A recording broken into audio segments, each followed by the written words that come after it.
tentang posisi atau hubungan antara kampus kita, yaitu Unjani dengan yayasan. Ya, jadi, sebagaimana kita ketahui bahwa sebuah perguruan swasta, ya, itu apakah jenjangnya itu pendidikan dasar, menengah, ataupun juga pendidikan tinggi seperti halnya Unjani, itu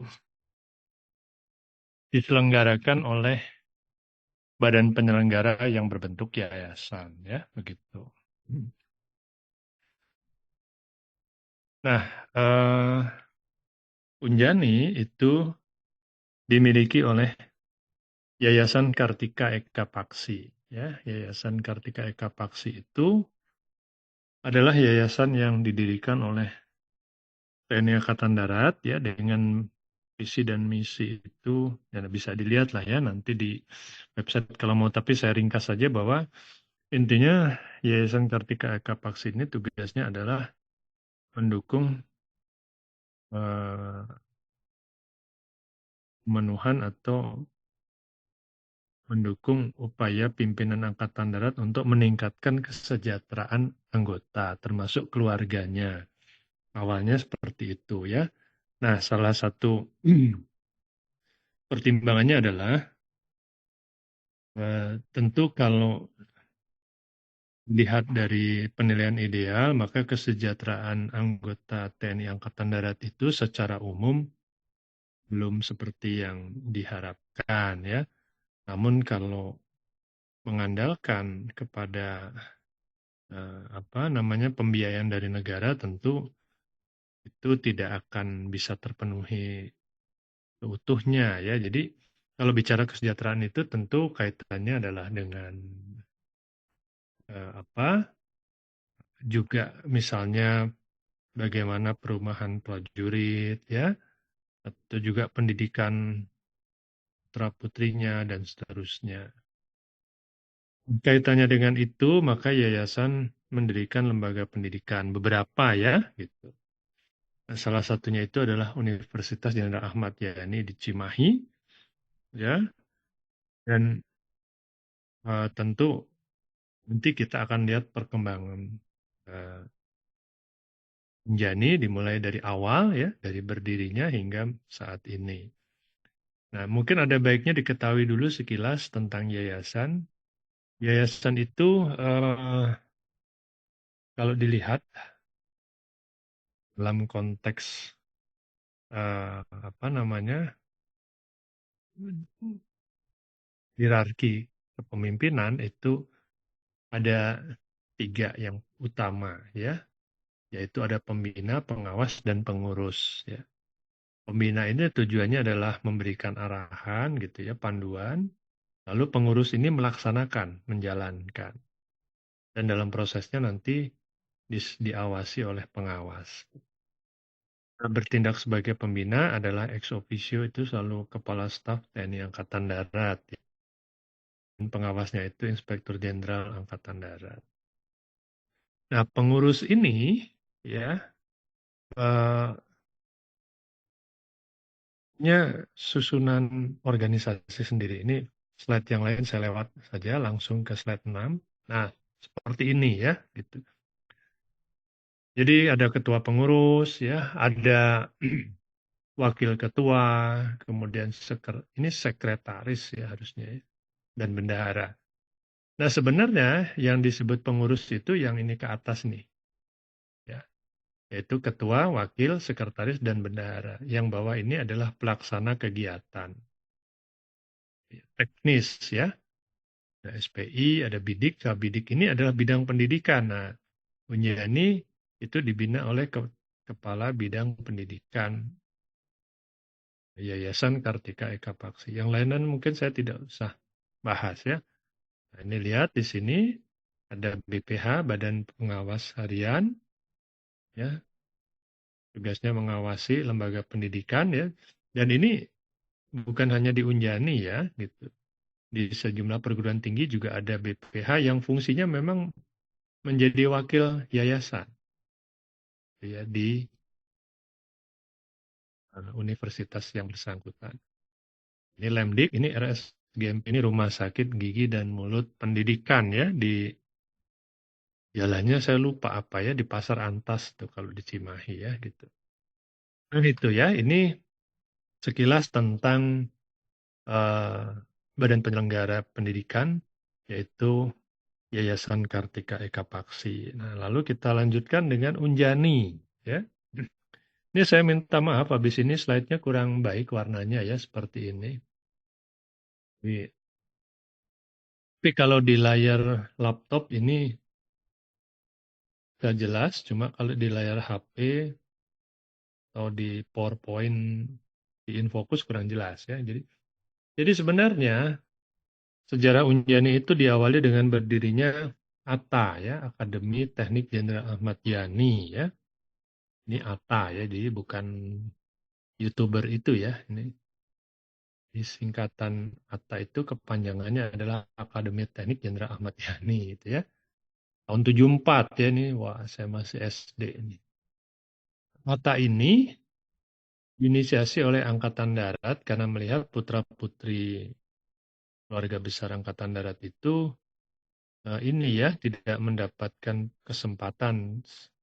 Ada yang tidak mendapatkan kesempatan untuk menempuh jenjang pendidikan tinggi ya supaya diketahui. Mungkin sekarang juga masih kan ya untuk jenjang pendidikan tinggi itu dulu masuk perguruan tinggi negeri sulit setengah mati ya sampai sekarang mungkin ya.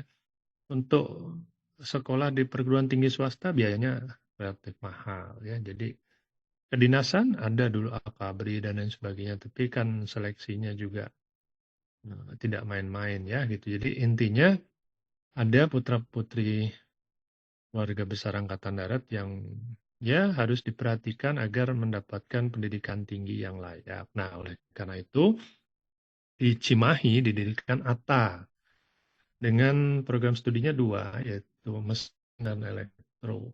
Ya, ini gratis ya. Waktu itu didanai atau didukung dananya oleh Pertamina. Jadi pokoknya anak Cimahi itu anak tentara kalau mau kuliah lagi mau udah masuk daftar ke ATA. Nah, gitulah kira-kiranya ya.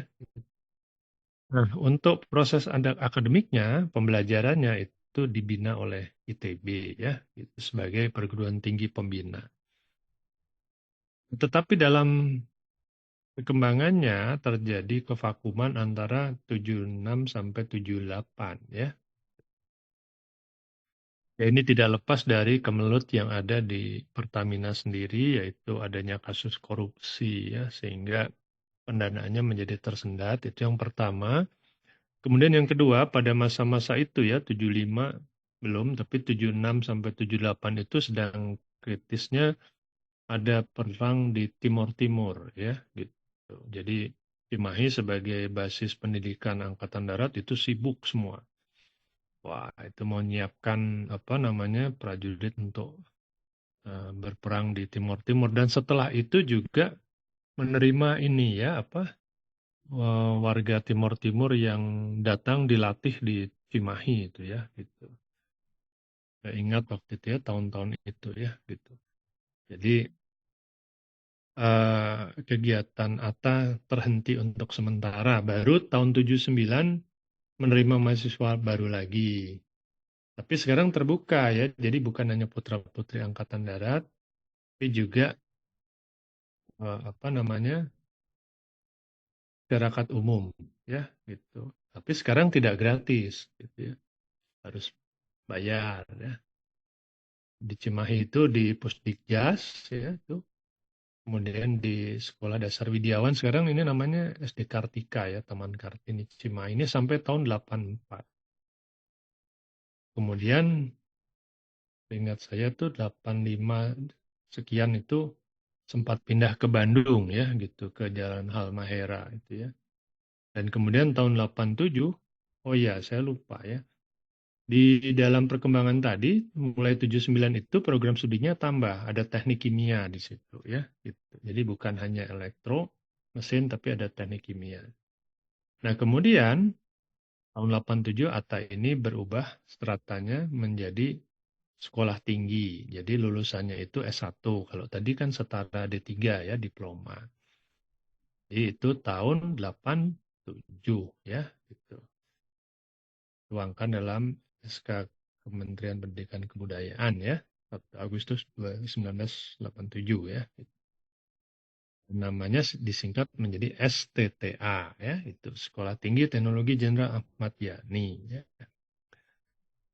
Sementara itu di Bandung, sorry ya, ini ada juga dulu berdiri Akademi Industri Logam, disingkat AIL ya. Ini juga udah tua tahun 72. Cuma dulu badan penyelenggaranya bukan Kartika Eka Paksi, tapi IGASAR, Ikatan Keluarga Besar Pindad ya. Jadi oleh karena itu ya, kalau tahu di Bandung itu, kampus Bandung itu letaknya di sebelah Pindad ya gitu. Nah, jurusannya adalah Teknik Industri dan Metalurgi. Kemudian 85 itu berkembang menjadi STTIB ya, Sekolah Tinggi Teknik Industri Bandung. Nah, jurusannya menambah ya, ada mesin ya, jadi TMI dan metalurgi. Tadinya teknik industri itu berubah nama jadi teknik manajemen industri TMI.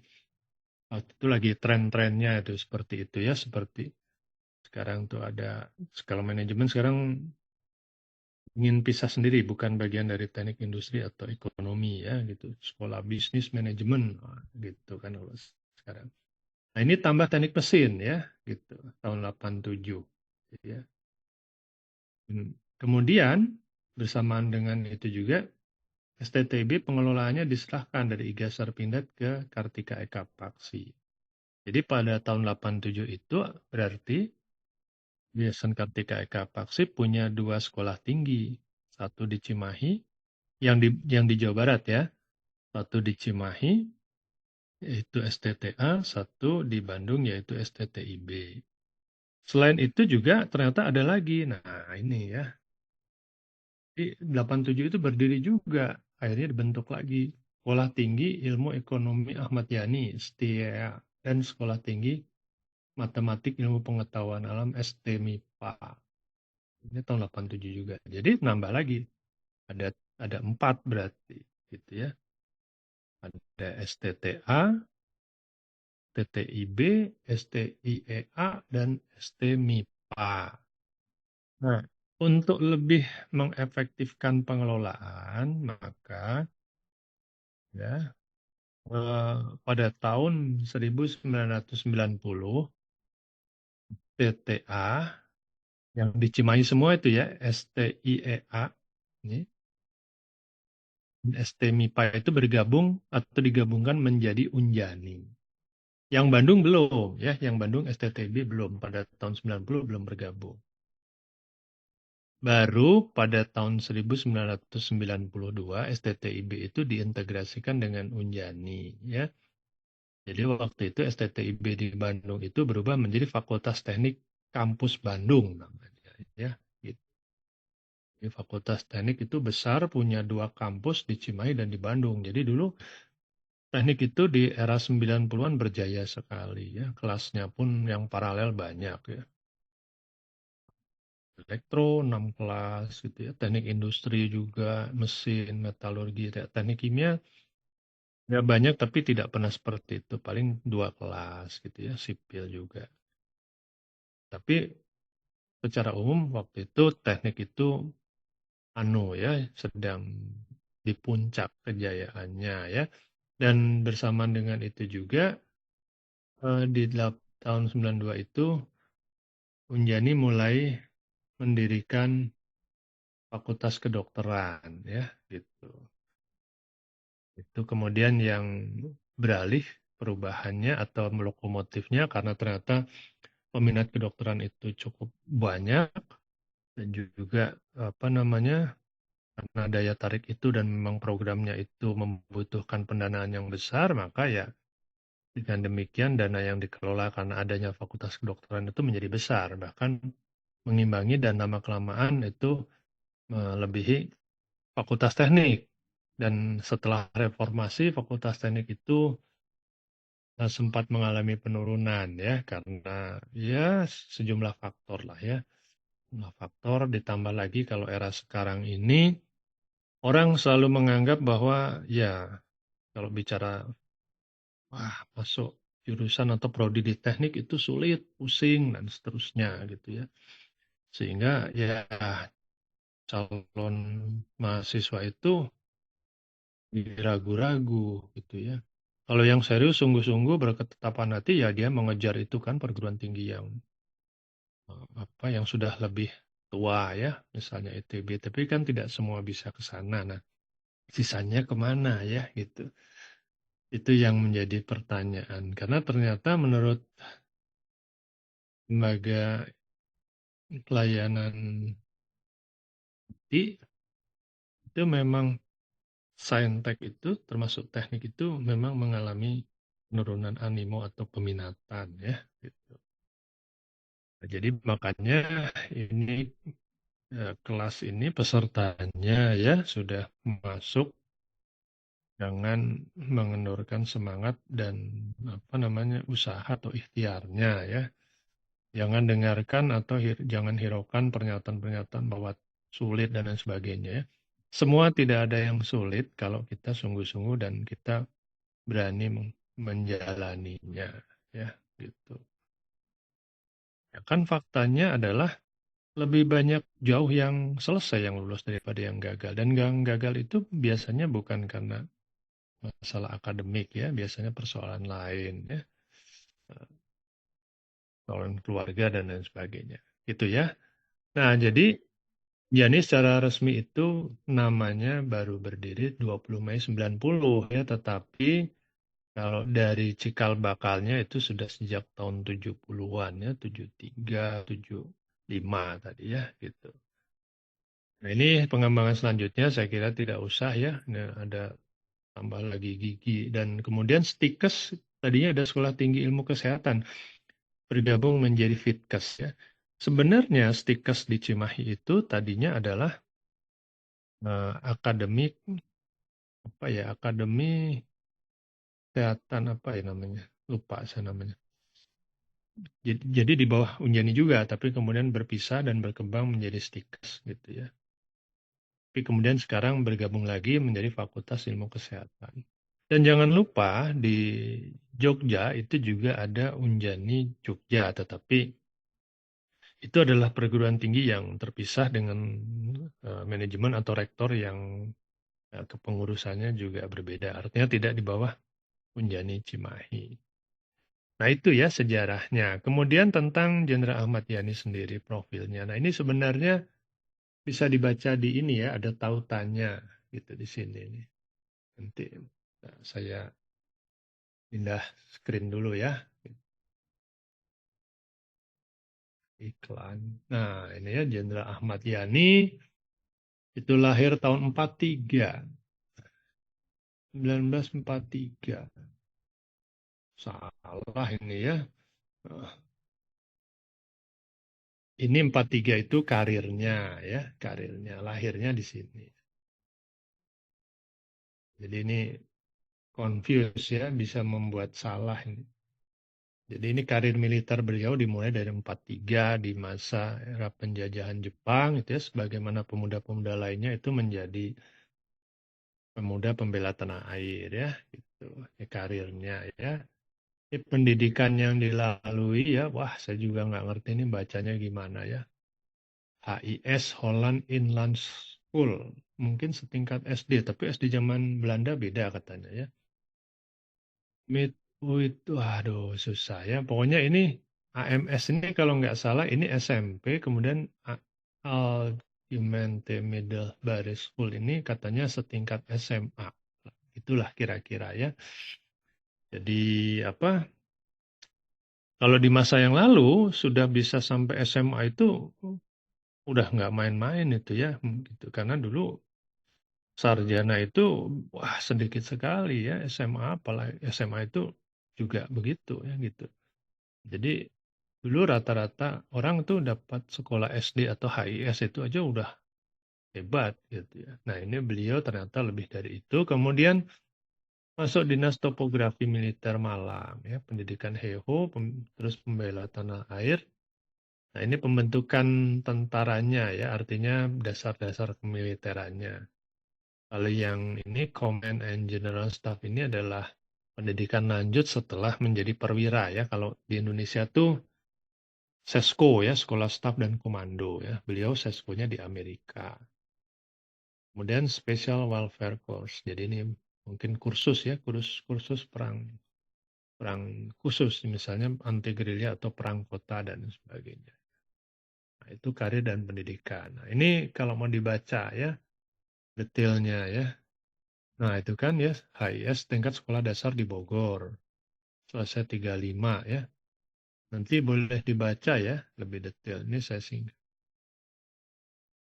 Lulus mulu, kemudian mulu itu SMP, ya. IS itu SD. AMS itu SMA, ya, gitu. Dan hanya sampai kelas 2 karena pemerintah Belanda itu butuh apa namanya, butuh tenaga untuk mempertahankan Hindia Belanda dari kemungkinan serangan Jepang. Nah, beliau lalu mendaftar ke Dinas Topografi di Malang, ya, pendidikan militer. Tapi kan hanya sebentar, ya, itu. Jepang keburu masuk, lalu beliau daftar lagi di Bogor. Ini adalah pembela eh, pendidikan HEHO, ya. Enggak, HEHO itu di Magelang, PETA itu yang di Bogor, ya. Jadi ini sebenarnya dari Bogor karir sebagai anggota militer, yaitu pasukan pembela tanah air ini, ya, gitu. Nah, selanjutnya beliau berkarir di BKR yang kemudian berubah nama menjadi TKR, ya, gitu. Nah, pada saat apa namanya perang kemerdekaan, gitu, ya, beliau ini kontribusinya sangat besar. Ini akan dibaca sendiri, ya. Nanti kalau itu detailnya mungkin apa namanya eh, yang fenomenal kan itu, ya, daerah Pingit ini, ya. Jadi ini bukan pasukan Belanda lagi, ini, ya, pasukan sekutu yang diboncengi oleh Belanda, ya, gitu. Sekutu itu motornya Inggris waktu itu, ya. Berusaha merebut wilayah Indonesia tetapi dipukul mundur oleh pasukan beliau kembali ke nggak salah ke mana tuh namanya Semarang, ya, arah Semarang, gitu, ya. Itu, ya. Kemudian pada saat penegakan kedaulatan itu Jenderal Ahmad Yani juga terlibat dalam sejumlah operasi militer, ya, di TII di Jawa Tengah, ya. Kemudian ini Tirto ini gimana, ya? Banyak typo pasukan absukan. Gitu, ya, coba. Coba, ya, silahkan dibaca dulu sebentar, ya. Nih. Baik, Pak.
Ya, baik ya. Jadi mungkin ini sekilas saja, tuh ya.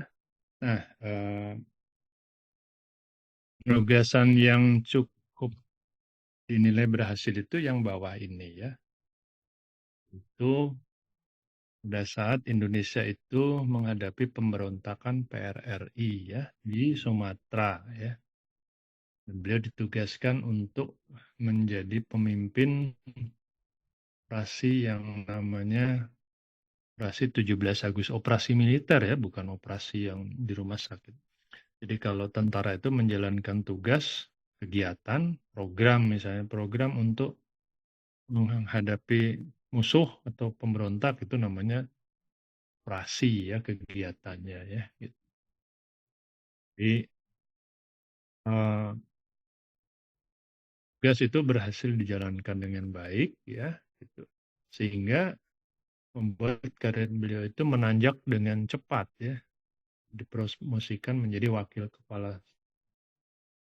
Harus ada stafnya harusnya di sini, Angkatan Darat ya. Gitu.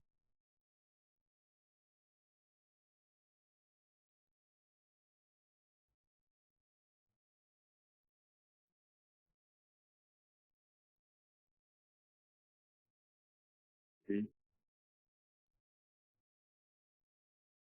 apa namanya?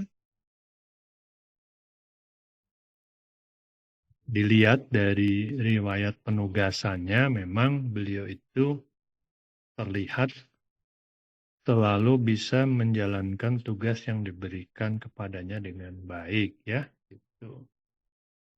Nah, kemudian ini kaitannya ya, kenapa kok beliau itu menjadi sasaran dari ini banyak sekali ya typonya di persanjata. Wow, ini nanti saya ganti ini aja deh, ganti linknya ya gitu. Tapi nggak apa-apa ini kan sebagai salah satu acuan aja ya. Kok menjadi sasaran dari Partai Komunis Indonesia? Ini ya,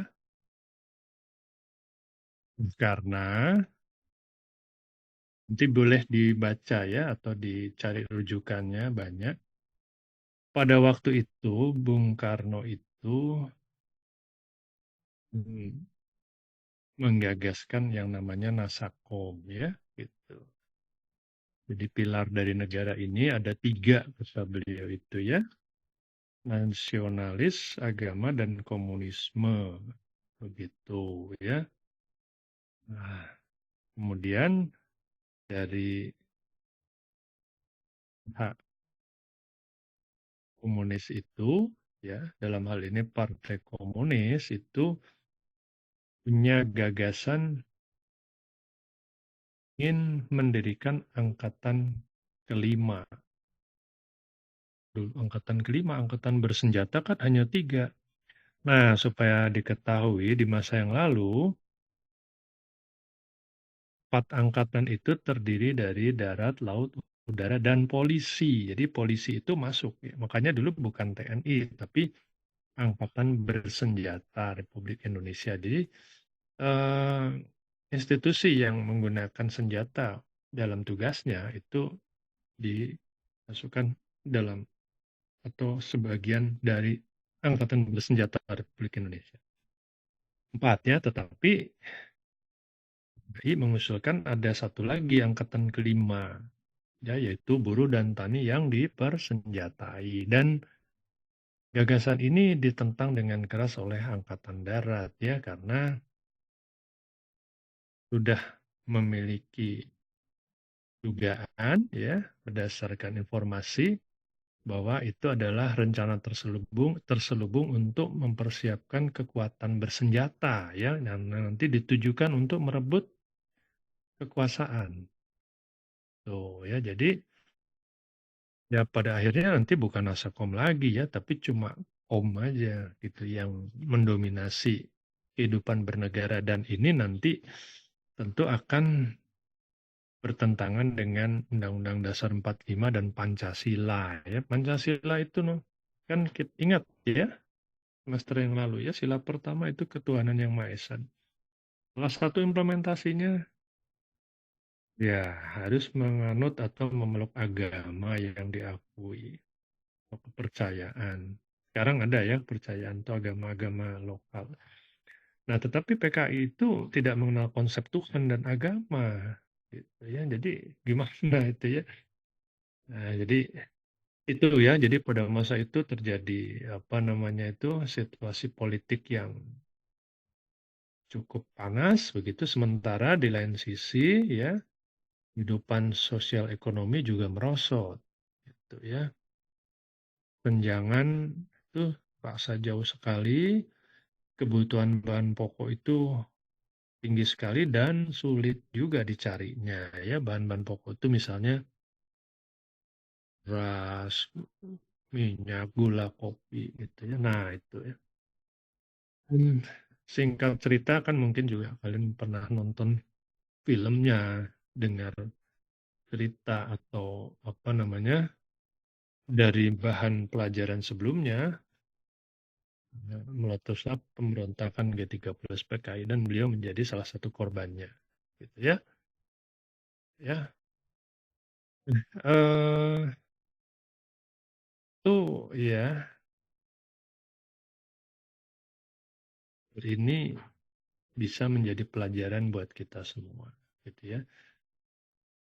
Tapi mungkin poin yang paling penting adalah bagaimana seorang Jenderal Ahmad Yani itu pertama tadi merintis karir, menjalankan tugas sesuai dengan apa yang diamanatkan, dan yang terakhir merelakan jiwanya ya gitu untuk mempertahankan prinsip. Nah, itulah ya yang apa hal-hal yang melandasi jiwa atau yang menjadi roh bagi mata kuliah keahmadiyanian begitu ya yang disarikan menjadi 7 sikap utama ya nanti akan dipelajari di perkuliahan-perkuliahan berikutnya ya gitu. Juga untuk informasi ya putri beliau yang tertua itu Bu Ruliati ya itu adalah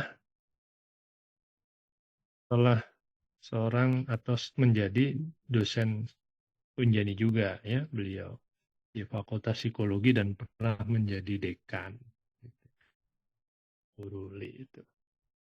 Nah, eh, kalau ingin dengar ceritanya boleh tanya ke beliau ya atau nah, kalau reguler itu mahasiswa reguler itu memang ada kunjungan ya Jakarta itu. Nanti kalau mau ke sana nanti sampaikan ke saya akan infokan pada Bu Ruli ya. Kalau beliau udah sepuh ya, dia kalau mungkin tapi senang sekali kalau mahasiswa datang. Museumnya apa ya?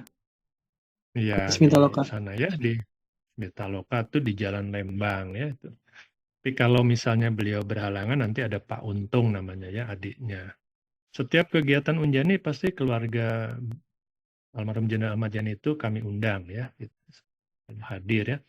Nah, beliau-beliau itu saksi sejarah ya. Jadi melihat dengan mata kepala sendiri peristiwa yang terjadi. Jadi ya kalau ada yang bilang di Karang ya faktanya itu ada saksi sejarahnya gitu ya. Lepas dari latar belakang yang apa banyak teori-teori ya bahkan ada teori konspirasi tapi ini kan kalau kita lihat dari sisi kemanusiaan kan sebuah tragedi yang cukup cukup menyedihkan ya seorang ayah itu ya dibunuh di depan keluarganya gitu itu kan menimbulkan apa ya kenangan yang traumatik ya saya rasa ya sehingga ya bisa dipahami ya kalau apa kenangan itu sampai sekarang itu ya masih betul-betul melekat gitu ya. Kalau ketemu Pak Untung itu wah berapi-api beliau ceritanya itu ya bisa bisa ini bisa panjang ya. Tapi itu bagus kalau jadi misalnya kalau kalian ada waktu gitu ya nanti bergabung saja dengan reguler. Tapi kalau yang bisa ya ini juga sifatnya tuh tidak paksaan ya gitu. Dan saya juga tidak mau terlibat dalam prosesnya. Artinya dari mahasiswa untuk mahasiswa, saya hanya mensupervisi, mengarahkan, lalu kalau bisa nanti saya mohon keluarga besar Bunda Ahmad Yani ada, jadi kan lebih apa namanya lebih pas ya menjelaskan nanti beliau-beliau itu. Nah gitu ya kira-kira pengantarnya untuk hari ini. Jadi kuliah ini sekali lagi materinya tidak banyak. Tadi sudah saya sampaikan 7 sikap utama itu nanti akan kita pelajari mulai minggu depan gitu. Nah setelah itu memang tidak ada karena dikompensasi dengan tadi ya kunjungan ke apa Sasmintaloka, kemudian ke Museum Lubang Buaya begitu ya. Bambaya. Tetapi kalau nanti tidak bisa ya kita di sini mungkin bisa mengunjungi secara virtual karena kan sekarang ada YouTube juga ya. Tapi memang kalau bahasa anak-anak nih ya istilahnya itu apa vibes-nya gitu ya beda ya gitu kan ikut datang langsung hadir itu melihat nanti di situ ada tuh baju terakhir yang dipakai beliau terus ada apa namanya kaos yang dipakai untuk melap apa itu tetesan apa darah karena tembakan gitu-gitu ada tuh nanti di rumah itu gitu ya. Betul.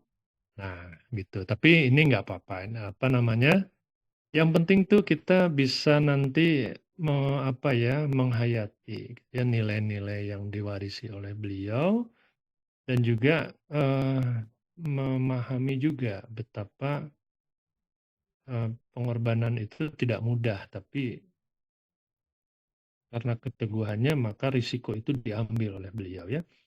Kan itu tekanan untuk menyetujui angkatan kelima itu besar ya, tapi tetap ditolak dan akhirnya ya, beliau berkorban ya, artinya menjadi sasaran dari salah satu sasaran dari pemberontakan G30 SPKI. 13. Iya. Nah, saya kira itu saja ya gitu. Jadi nanti materinya akan saya sampaikan, artinya di LMS pasti akan saya berikan seperti ini, tapi ini saya minta maaf juga, ini ternyata link yang saya berikan banyak typonya. Gitu ya. Baik, Pak. Ini apa banyak iklannya juga ya. Tapi biasanya Tirto itu cukup cermat ya, tapi ini nggak tahu. Nanti saya ambilkan dari Historia aja. Saya kira itu ya cukup ya. Baik, Pak. Kita sudahi saja. Bisa istirahat sekarang. Kita tutup. Wassalamualaikum warahmatullahi wabarakatuh. Waalaikumsalam warahmatullahi Waalaikumsalam warahmatullahi wabarakatuh. wabarakatuh. Terima kasih Ya. Bapak.